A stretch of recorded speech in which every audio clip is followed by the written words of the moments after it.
ನಮಸ್ಕಾರ ಸ್ನೇಹಿತರೆ. ಇತ್ತೀಚಿನ ಮಹಿಳಾ ಬಿಲ್ ಕೇಂದ್ರದಲ್ಲಿ ವಿಫಲತೆ ಕಾಣಲು ಏನೇನು ಕಾರಣ?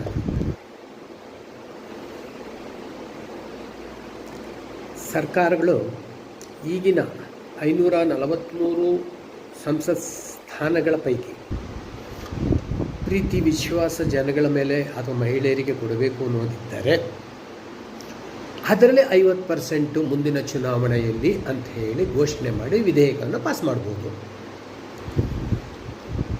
ಮುಂದಿನ ಅವಧಿಯಲ್ಲಿ 850 ಮೇಲೆ ಸಂಸತ್ ಸ್ಥಾನಗಳನ್ನು ನೀವು ಕೊಡಿ, ಆಗ ನಿಮಗೆ 50% ನಿಮಗೆ ಕೊಡ್ತೀನಿ ಅನ್ನೋದು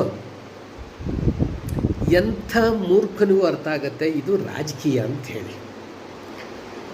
ನನ್ನ ಹತ್ರ ಈಗ 543 ಕೋಟಿ ಇದೆ, ಅದರಲ್ಲಿ ನಾನು ಒಂದು ಬಿಡಿಗಾಸು ನಾನು ಯಾವಾಗಲೂ ಕೊಡೋದಿಲ್ಲ. ನನಗೆ 850 ಕೋಟಿ ಎಲ್ಲ ನೀವು ಸೇರಿಸಿ ಕಲೆಕ್ಟ್ ಮಾಡಿ ಅಥವಾ ಲೂಟಿ ಮಾಡಿದಾಗ ಮಾತ್ರ ನಾನು ನಿಮಗೆ 50% ಮಹಿಳೆಯರಿಗೆ ಕೊಡ್ತೀನಿ ಅನ್ನೋ ರಾಜಕಾರಣ ಎಲ್ಲ ಮಹಿಳೆಯರು ಅರ್ಥ ಮಾಡ್ಕೋಬೇಕು. ಇಂಥ ರಾಜಕೀಯದಿಂದ ಯಾವುದಾನ ಮಹಿಳೆಗೆ ಒಳಿತಾಗುತ್ತಾ? ಅದು ಯಾವ ಮಹಿಳೆಗೆ ಕೊಡ್ತಾರೆ? ಇದುವರೆಗೂ ಅಧಿಕಾರದಲ್ಲಿರುವಂಥ ಮೇಲ್ವರ್ಗದ ಪುರುಷರ ರಾಜಕಾರಣಗಳ ಟಿಕೆಟ್ ಕೈ ತಪ್ಪಿದರೆ ಅವರ ಪತ್ನಿಯರಿಗೆ, ಅವರ ಮಗಳಿಗೆ, ಹೀಗೆ ಅವರ ಕುಟುಂಬಕ್ಕೆ ಕೊಟ್ಟು ಒಂದು ದೆಹಲಿ ಪ್ರವಾಸ ಥರ ಜನರ ತೆರಿಗೆ ಹಣವನ್ನು ಪೋಲ್ ಮಾಡೋ ವಿಧಾನ. ಇದಕ್ಕೆ ನಾವು ಮಹಿಳಾ ಮೀಸಲಾತಿ ಅಂತ ಹೆಸರಿಟ್ಕೊಂಡು ಬರ್ತೀವಿ.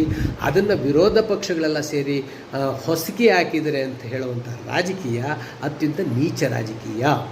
ಸೊ ಇದನ್ನು ನೀವೆಲ್ಲ ಮನಗಾಣ್ತೀರ ಅಂಥೇಳಿ ತಿಳ್ಕೊಳ್ತೀವಿ.